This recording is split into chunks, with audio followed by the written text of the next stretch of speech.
Assalamualaikum warahmatullahi wabarakatuh.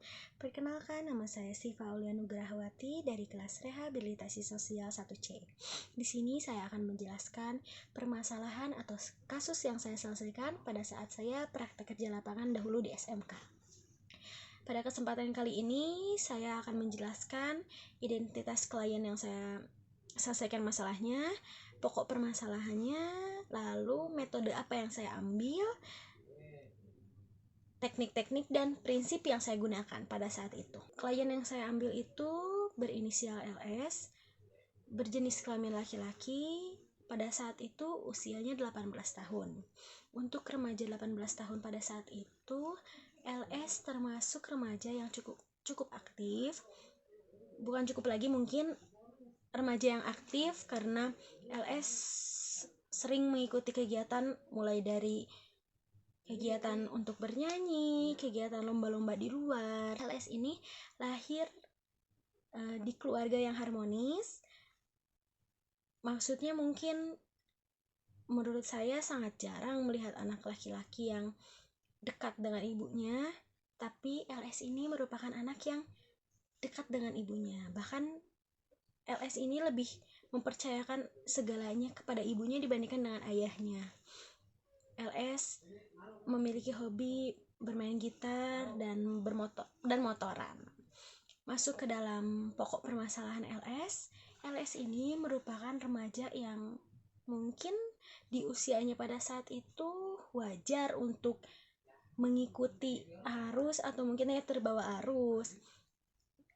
Sebelum LS masuk ke lembaga, LS memiliki teman di lingkungannya yang mana temannya itu usianya jauh lebih tua dibandingkan LS.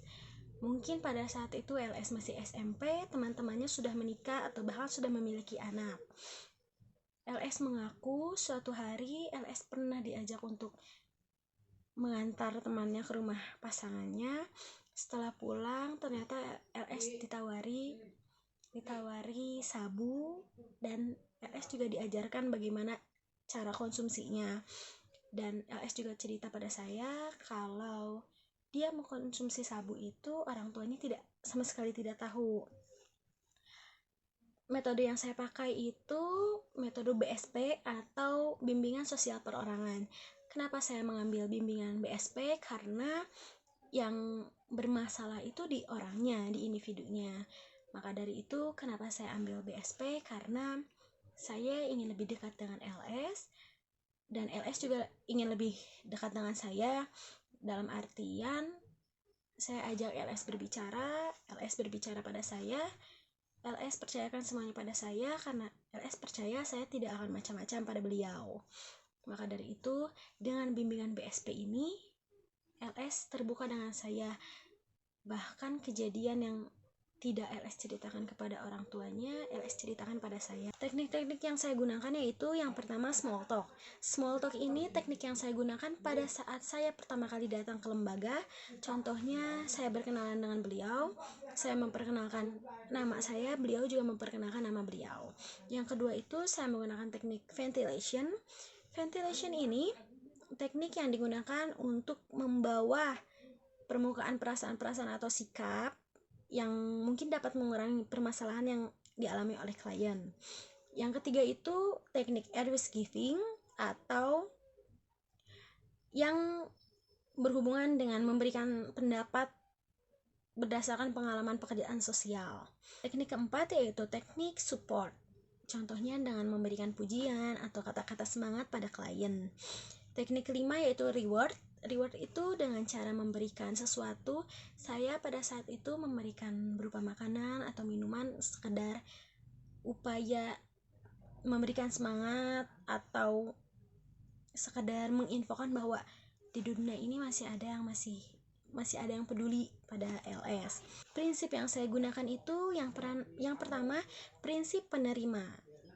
Maksudnya pekerjaan sosial itu dalam artian harus menerima apapun yang dialami oleh klien, tidak membeda-bedakan, dan mau tidak mau harus menerima kondisi klien. Yang kedua itu prinsip kerahasiaan. Jika pekerjaan sosial sudah sudah berkomunikasi dengan klien, apapun yang klien keluarkan dari mulutnya itu menjadi rahasia pekerjaan sosial, dan tidak ada satupun orang yang mengetahui rahasia tersebut. Prinsip ketiga yaitu prinsip sadar diri. Pekerja sosial harus sadar diri bahwa dirinya itu di posisi pekerja yang profesional, dalam artian tidak melibatkan perasaan atau yang lainnya. Terakhir yaitu prinsip ikut serta. Maksudnya pekerjaan sosial ini ikut serta dalam kegiatan memecahkan masalah pada klien. Contohnya seperti masalah yang dialami oleh klien saya, penggunaan sabu dalam pengaruh teman beda usia. Saya pada saat itu ikut serta dengan cara memberikan pendapat bahwa penggunaan sabu atau pengkonsumsian sabu itu tidak baik untuk tubuh, apalagi untuk remaja usia 18 tahun pada saat itu. Saya juga memberikan reward kepada LS. Kalau misalnya LS bisa mengurangi penggunaan sabu atau mengurangi rokok, nanti saya kasih ini ya, seperti itu.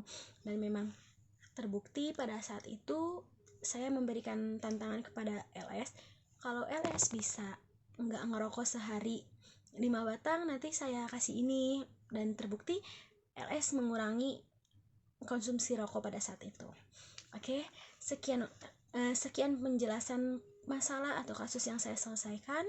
Semoga dengan saya menjelaskan ini menjadi ilmu untuk saya khususnya dan umumnya bagi audiens yang menonton. Terima kasih banyak atas perhatiannya. Wassalamualaikum warahmatullahi wabarakatuh.